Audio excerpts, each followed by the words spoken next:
एक नया डेरिवेशन देखते हैं जो कि प्रोडक्शन में काफ़ी इम्पोर्टेंट है। एक डेरिवेशन पहले मैं इस पर करवा चुका हूँ, जिसमें optimum cutting speed find out की थी when the cost of the production is minimum. तो इसमें 3 डेरिवेशन दिए हैं, उनमें से एक डेरिवेशन ये है कि हमें optimum cutting speed find out करनी है when the cost is minimum, और ये एग्ज़ाम में डेफिनेटली हर बार आया हुआ है, आप किसी भी साल का पेपर उठा के देख लें। दूसरा डेरिवेशन ये आता है कि optimum cutting speed for maximum production and minimum time. तो उस लास्ट केस में मैंने क्या किया था, लास्ट केस में मैंने टोटल जो कॉस्ट थी उसे फाइंड आउट किया था, and we will find out the minimum cost at certain velocity and that velocity is called the optimum velocity. यहाँ पे मैं क्या करूँगा, मैं यहाँ पे टोटल टाइम फाइंड आउट करूँगा और we will make the time minimum at certain velocity and that velocity is known as the optimum velocity. So total time of the machining, total time of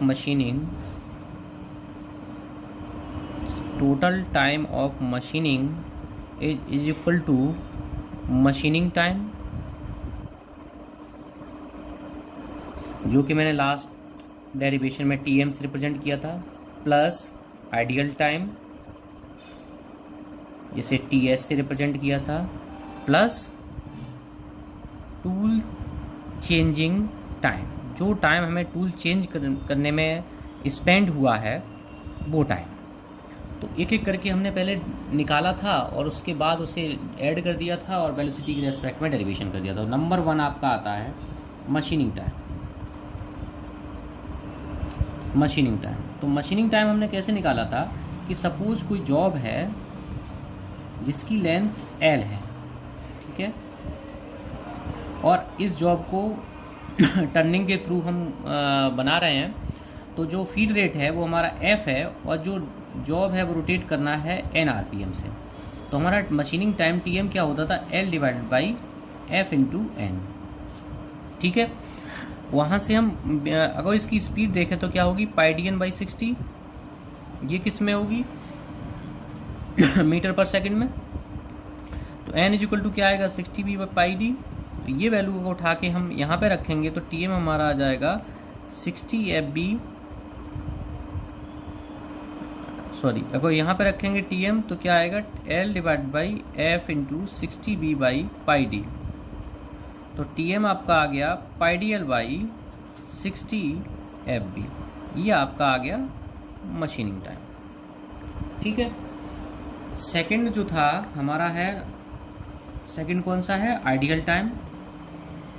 ideal time आपका T H ही रहेगा, that will not change. तीसरा है हमारा tool changing time.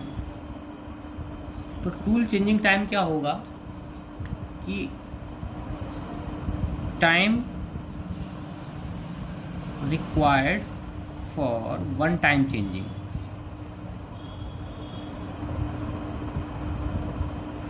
Into number of time tool change.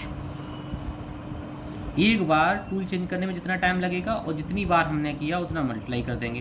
तो हमने उसमें देखो एक बार टूल चेंज करने का टाइम टीसी बताया था, इंटू कितने बार टूल चेंज करना पड़ा, इंटू मान लिया एन, आपका जो नंबर है that is N. N is equal to क्या था आपका, total machining time, total machining time divide by क्या है, tool life.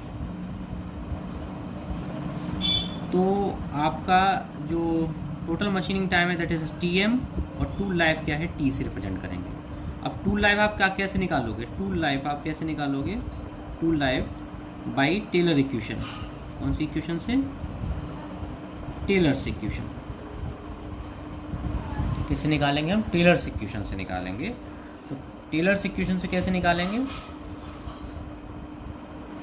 We T power N is equal to constant, तो T power N is equal to C by B, T is equal to क्या हो गया, C by B power 1 by N, जिसे हम लिख सकते हैं, ठीक है। तो अब हमारा जो टूल चेंजिंग कितने टाइम हुआ, T M divided by T C by B power 1/n, तो इसे हम लिख सकते हैं T M into B by C power 1/n। अब टी एम आपका क्या था, pi D L by 60 FB into B by C power 1/n।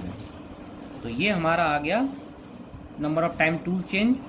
तो टूल चेंजिंग टाइम क्या हो गया आपका, tool changing time is equal to T C into pi D L by 60 FB into B by C power 1/n। तो total time in machining, total time in machining कितना लगा,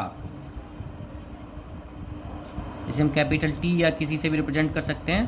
तो सबसे पहले pi D L by 60 FB machining time plus ideal time plus आपका जो ये time लगा pi D L by 60 FB into B by C power 1/n, okay, into T C.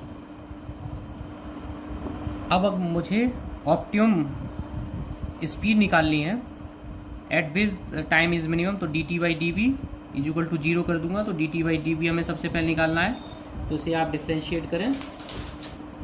तो जैसे ही आप डिफ्रेंशिएट करेंगे तो क्या आएगा, pi D L by 60 F into minus 1/b square plus 1/n minus 1, हमने बाहर ले लिया 1/n माइनस 2, पहले डेरिवेशन में किया गया है ये calculation, into T C into pi D L by 60 F into 1/c power 1/n। तो D T by D B को हमने 0 के इक्वल कर दिया। तो अगर 0 के इक्वल किया तो ये वाला पार्ट बाहर आ गया। तो pi D L by 60 F into 1/b square is equal to 1/n minus 1 b पे power 1/n minus 2 into T C into pi D L by 60 F into 1/c power 1/n, क्योंकि ये part तो आपका 0 हो ही जाएगा, ये ideal time है, इसका तो डिफ्रेंशिएशन होगा ही नहीं। यहाँ से हम pi D L by 60 F cancel कर लेते हैं। तो pi D L by 60 F cancel कर लिया। तो यहाँ से मुझे निकालना है, ये b यहाँ पे ले आए या यहाँ पे मल्टीप्लाई करेंगे, ठीक है। तो हमारा आ गया b power 1/n is equal to c power 1/n divided by 1/n minus 1 into T C. तो हमारा b ऑप्टिमम क्या आ गया, c divided by 1/n minus 1 into T C. ये आपको डेरिवेशन निकालने के लिए आ सकता है, ये बहुत इंपॉर्टेंट है, इसलिए इसे आप जरूर समझ लें, ओके। नाउ हम फर्दर आगे बढ़ते हैं। अब मुझे टाइम निकालना है कि कितना टाइम लगा total, optimum time. Now by Taylor equation, Taylor's equation, ठीक है, Taylor's equation for tool life. Tool life के केस में टेलर्स इक्वेशन क्या है आपकी, V T power N is equal to constant. तो आपको टाइम निकालना है T power N is equal to C by V. तो T is equal to C power 1/n divide by B power 1/n। तो आप बी पावर 1/n की value उठा के रख देंगे जो आपने निकाली है। तो C power 1/n divide by B power 1/n। तो C power 1/n divide by 1/n minus 1 into T C, ये कैंसिल आउट आ जाएंगे। तो ऑप्टिमम टाइम आपका क्या आ गया, 1/n minus 1 into T C. तो ध्यान रखें, आपके पास दो डेरिवेशन हो गए जो कि कॉम्पिटिटिव एग्जाम के पॉइंट ऑफ व्यू से भी इम्पोर्टेंट हैं और वैसे भी इम्पोर्टेंट हैं। पहले केस में जो ऑप्टिमम वेलोसिटी आपकी आती थी वो क्या आती थी, 1/n माइनस 1, कुछ ज़्यादा चेंज नहीं है। क्या आता था, CL/CM plus TC when cost is minimum. क्या थी, कॉस्ट आपकी मिनिमम थी। दूसरे केस में आपकी ऑप्टिमम स्पीड क्या आती है, 1/n माइनस 1, ये वाला टर्म हटा दो, इंटू TC। ये दो डेरिवेशन हैं जो आप एकदम रट लें, क्योंकि इस पर न्यूमेरिकल भी अगर कॉम्पिटिटिव एग्जाम आता है तो हमें सिर्फ ये फॉर्मूले याद रखने हैं कि ये फॉर्मूला। अगर ऑप्टिमम टाइम निकालना है तो आप टेलर इक्वेशन को यूज़ करके ये वाली वेलोसिटी यूज़ करके निकाल सकते हैं, ठीक है ना। Thank you.